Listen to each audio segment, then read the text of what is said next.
Hello दोस्तों, हम खेत में घूमने के लिए आए हैं। तो देखिए अपने सोयाबीन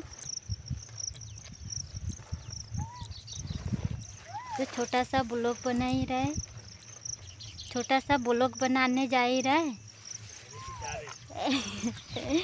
छोटा सा ब्लॉग बनाने के लिए जा ही रहे। तो अपने को भी सपोर्ट करना। देख सकते हो अपने सोयाबीन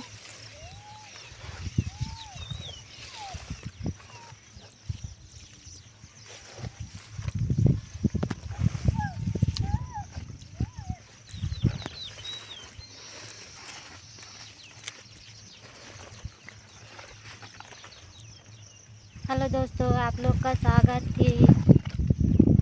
आप देख सकते हो